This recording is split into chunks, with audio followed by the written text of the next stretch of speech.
Ahoy! Justin from SELKIRK Marine here. Today I'm going to do a little bit different of a video for you guys. We got a customer over in Michigan that's not going to be able to see the boat in person. We're going to ship it over to him. So I'm just going to kind of explain some different stuff about the boat for him. This might be for you too, that a future customer that, you know, we won't get to take you out on the water like we normally do.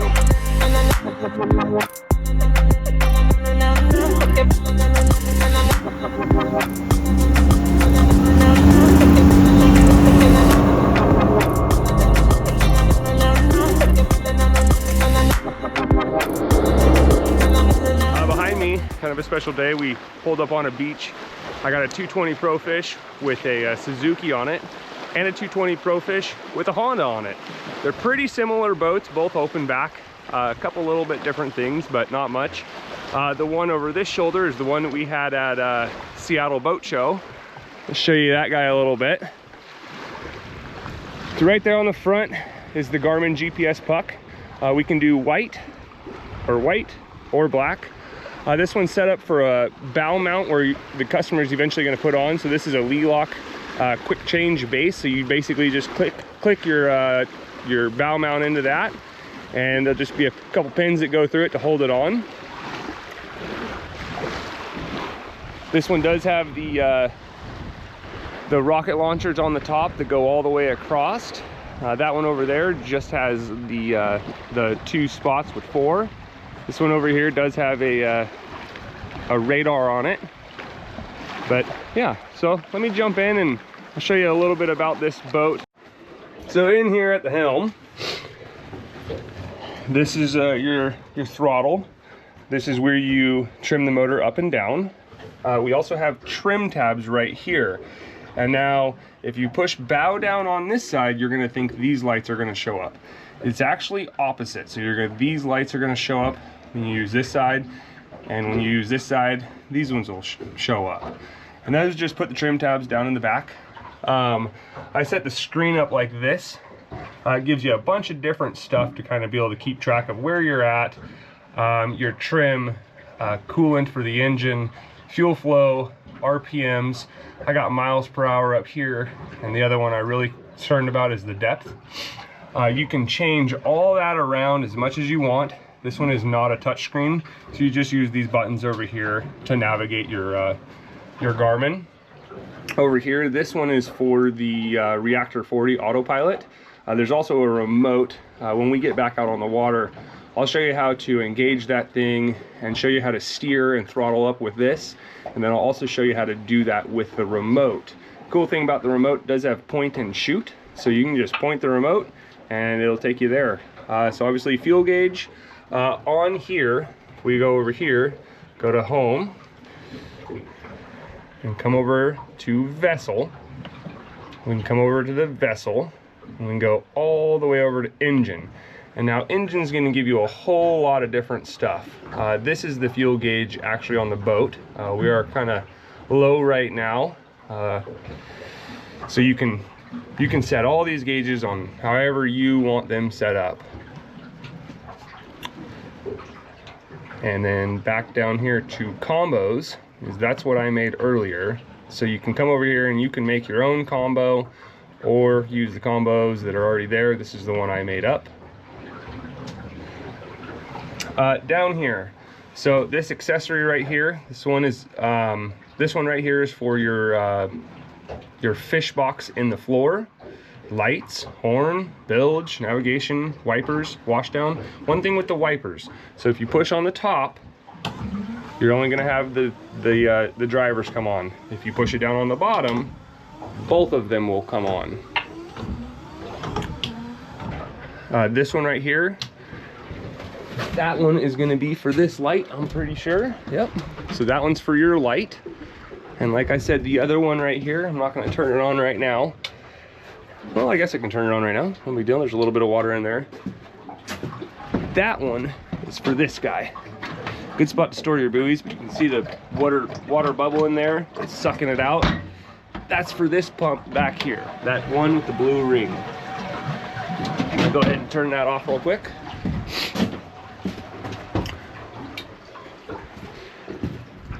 And so All this back here, it's like I said, your gulper pump.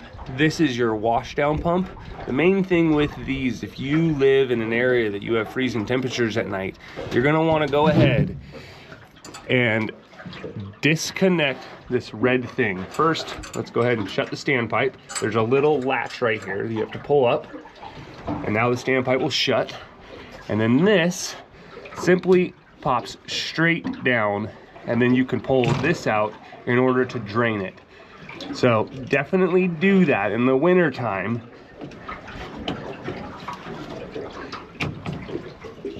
So you don't have that ice up. And that's the same on this side, right there.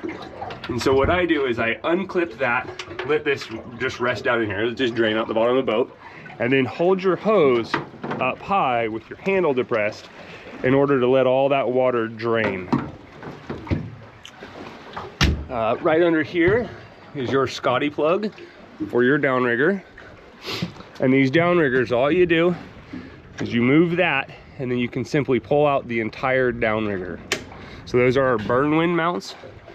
It is a Burnwind GM650 with a universal adapter and then a Scotty plate. They also make them for cannons and other downriggers. Back here, this is just your fish box. You can fill it up, and you can see where we have a drain in it.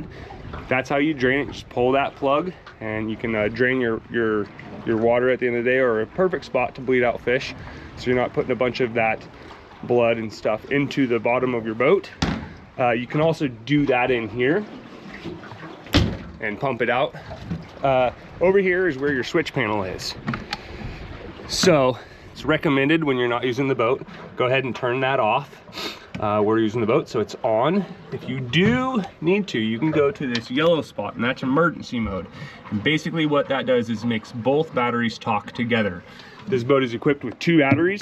They're right underneath this step box. If you ever need to get to them, just simply remove the screws, pull that off, and both batteries are there. One battery is for your house, and the other battery is for your engine start. So if you ever kill the house battery, you can flip it to emergency mode. If you need that, if you ever kill the motor battery, you can flip it to emergency mode, and then both batteries will talk together and you will have full power. All these are breakers. So trim tabs, the bilge pumps, one of them is going to be for your Scotties. So if it ever pops, just simply press it in and it will reset the breakers. Walk through door. Also, you're going to have two of these hatch covers, and in there is your other bilge pump for the offshore bracket. They just simply spin off, and then you can take them off. These poles right here, these poles go right into these holes, and then you can pop the back off. It's kind of hard to do with one hand, but I will try.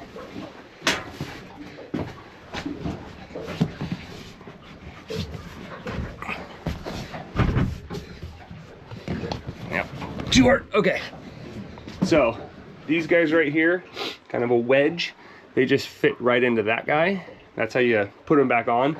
But if you put those poles in these holes, you can take both backs off and make a full bed.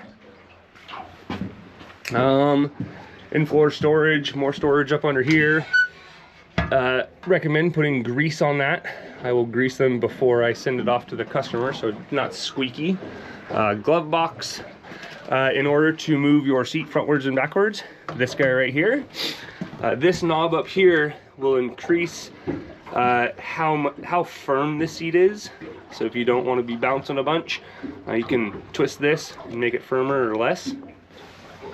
The screens, just simply slide up or slide back. In order to undo the window, you depress on this, and then you can open the window.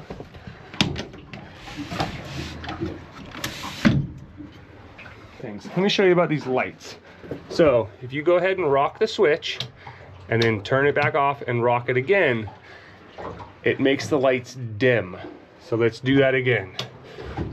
If you turn it back on, red, blue, and now if you want the lights to be super bright, you just simply click it on and they will grow in intensity and they get super bright.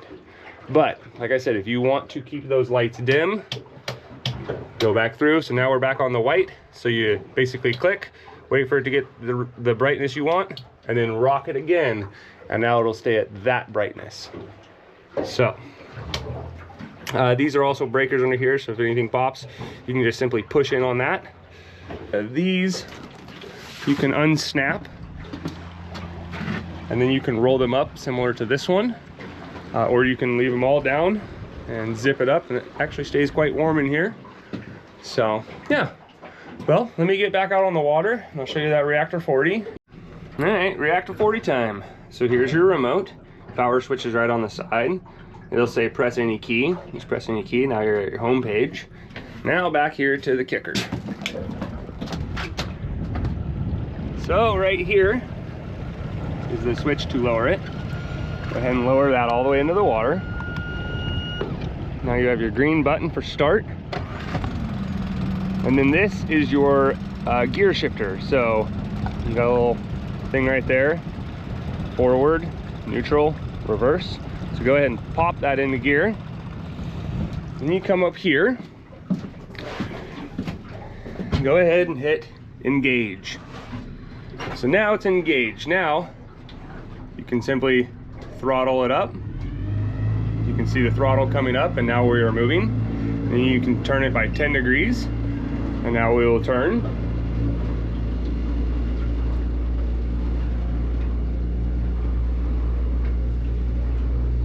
You can turn it by 1 degree. You can see the little yellow line moving, and that's where you're gonna go. You can also do all of that with the remote. So here's the fun part of point and shoot. So here you got your point and shoot. Let's go that way. Now it's slowly gonna take us that way. So that's super fun. Then you can also steer right here, and this is your throttle up, throttle down. You can program in different things right here for zigzags and circles, or whatever you guys kind of want to put in there. So, but that's the quick basics of the Reactor 40. So in order to stop it, just hit standby, and it will take your throttle away, and it will stop doing it. Also, you can use this button right here if you're using the remote. So engage, throttle up, throttle down, or turn.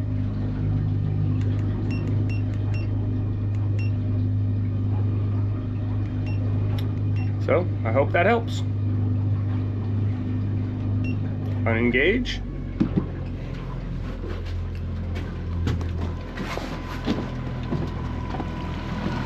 Go ahead and just take it out of gear. And this is your kill. And you want to bring it back up. You never want to drive with your main with your kicker down. The speed of the main will spin the prop too fast on the kicker and actually and damage the kicker. So anytime you're using your main, make sure your kicker is up into this position. If you have it rolled over to this position, your main motor could possibly hit it. So always leave it resting over like that. So at the end of the day, you don't need to do this, but it's just a really good practice. Go ahead and go to menu, or I'm sorry, home, and come down here to sonar. Go ahead and click on any one, traditional, and then go ahead and hit menu. Come down over here to transmit and turn that off. So now it won't be transmitting. You'll have to turn it back on when you go into the water. But if you're ever gonna play with your Garmin up here on the trailer, you won't cook that transducer. So another thing I wanted to show you real quick, come over here to vessel, and then go over to fuel. Now, if you hit menu, when you add fuel to your boat, go ahead and hit add fuel to boat, type in how many gallons you did, and then that's a good way to keep an accurate fuel level in your boat. So let's go ahead and hit back. If you want to fill all the tanks, just hit fill all tanks. The boat has a 95 gallon capacity, So it's just a good way to also keep your fuel gauge. This fuel gauge is going to be a lot more accurate than this guy down here. So then at the end of the day, just go ahead and hold power until it turns off. And turning that off will also turn off this. So there's that. Let me show you some stuff on the outside now. So we have these wedges, and these will go on one of these, but you need to make sure there's no grease zerk. Your grease zerk is right there. If you put this guy on this side, it's going to break that grease zerk. So always double check that you put it on the correct side. And then you have buttons right here to lower and raise it. Just go ahead and just set it right down on there. And then you can lower your kicker as well. Handles over here, kind of up to you if you want to leave it up or down. This one's definitely not going to hit the ground, so I think down's probably a pretty good idea so it doesn't flop around on you. Plug holders are right here. Both plugs do need to be put in. This one's for the main hole. This one is for the offshore bracket. So over here, I just cut these simple pieces of hose. They have a slit in them, and I'm going to slide that over the top of this metal, so when you put your strap on, it doesn't rub on the metal there. So it just keeps your strap a little bit better. You got about a hand width on either side. So when you pull your boat up onto your trailer, just go ahead and glance on the side of your trailer there, and about a hand width on both sides, and that'll get you pretty close to centered. So, well, I hope that helps, guys. So until next time, over and out.